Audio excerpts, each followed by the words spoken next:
Please don't grow sunflowers. Don't do it if you're not ready for big blooms that are gonna fill your entire yard, attract pollinators and birds and all kinds of other wildlife. Don't grow sunflowers if you like doing lots of work in the garden, because when you plant just one sunflower like this, well, it's gonna spread. The seeds are gonna be spread by animals and it's gonna multiply into many other sunflowers that you didn't plan on all over your garden. So if you like everything to be really planned and neat and orderly, unlike this, then sunflowers might not be for you. But if you're open and willing to let sunflowers do their thing in your garden, they can really make a space really nice. Please do not plant sunflowers if you think they're gonna release chemicals that will inhibit the growth of other plants around them at the base of the sunflower. This is a way overstated phrase that I feel like gardeners just keep pushing and repeating, even though they don't have any personal experience with it. A nice big sunflower that's on its way to full maturity and is putting out a ton of those chemicals that people say inhibit the growth of other plants. But look at the base of the plant.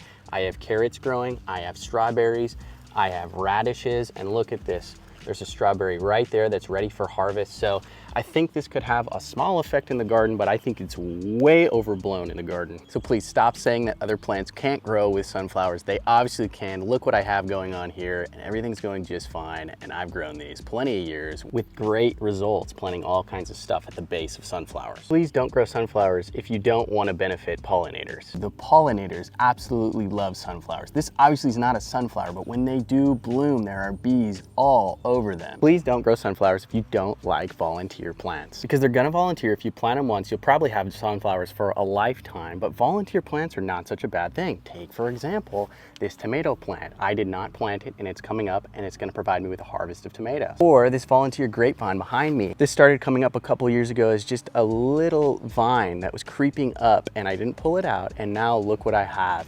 A ton of grapes that are producing on this grapevine. Are these grapes gonna taste good? I don't know, and I don't care, because I'm getting a lot of other benefits out of them, and they're also gonna benefit the wildlife when it comes time for them to ripen and the birds can eat them. It's growing along the fence along my pool here, and it's providing a really cool look. And the same concept applies to sunflowers, because if you have volunteers come up in your garden and you're worried that they're only gonna be really small and up to your knee, well, that's still gonna provide a lot of benefit to the pollinators just with that flower that's gonna be produced right there. So leave those sunflowers in your garden. Don't be scared that your entire garden is going to become overrun with sunflowers like this, because look, there's that bed, and just about 10 feet away I have this bed all the way down my fence that doesn't have any sunflowers in it. And that's because I planted it really densely with potatoes and a lot of other crops in here, and the potatoes come up really early in the spring, so there's no chance for the sunflowers to get whole before the potatoes really shade out this whole area. Stop being so scared of sunflowers and give them a try. They're going to look great in your garden, and they're going to provide a ton of benefit to the pollinators and wildlife.